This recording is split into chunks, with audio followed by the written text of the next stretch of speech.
study hacks? Studying doesn't have to feel overwhelming. This vlog, we're sharing simple but powerful hacks that help us stay organized and focused, lalo na sa mga araw na ang hirap mag-start. Do you ever felt lost or stressed sa school? This vlog is for you.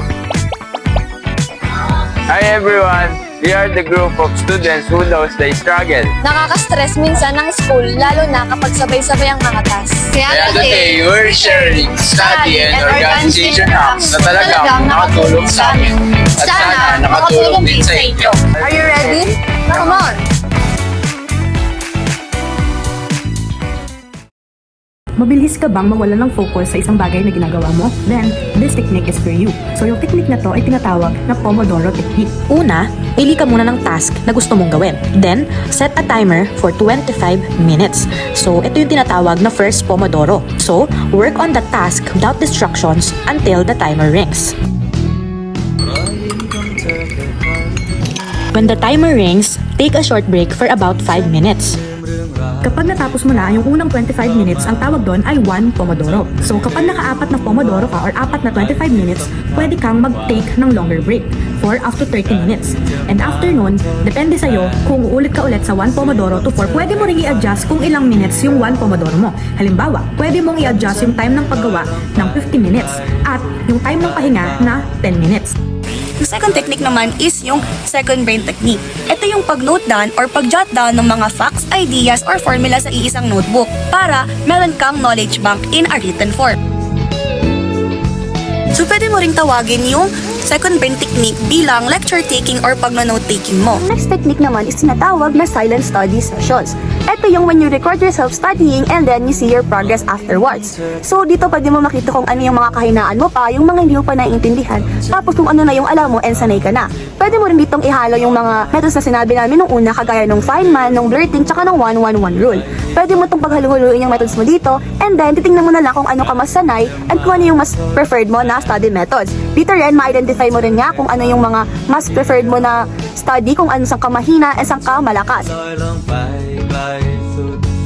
Next naman is yung blurting method. So, paano nga ba nag-work si blurting method? So, first, kukunin mo muna yung notebook mo kung saan nandoon yung gusto mong kabisaduhin. Halimbawa, nagkakabisa ka ng preamble for your APAD. So, una, kakabisaduhin mo muna yon or babasahin mo muna, re-reviewin mo muna ng mabuti. Ngayon, after reviewing it carefully, kumuha ka ng isang blank paper or blank sheet of paper. Pwede naman na bond paper na walang kahit na anong sulat. As in, white na white siya.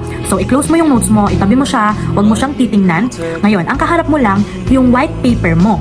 So, ang gagawin mo ngayon, i-blurt mo lahat, isusulat mo lahat, i-blurt out mo yung mga naaalala mo. So, after mo isulat lahat ng naaalala mo, balikan mo ngayon yung notes mo. So, ipagkumpara mo yung notes mo doon sa nasulat mo doon sa white bond paper. Bakit nga ba effective to kapag nagkakabisa ka? Kasi makikita mo kung alin yung part na hindi mo pa masyadong naiintindihan or alin yung part na medyo nahihirapan ka pa.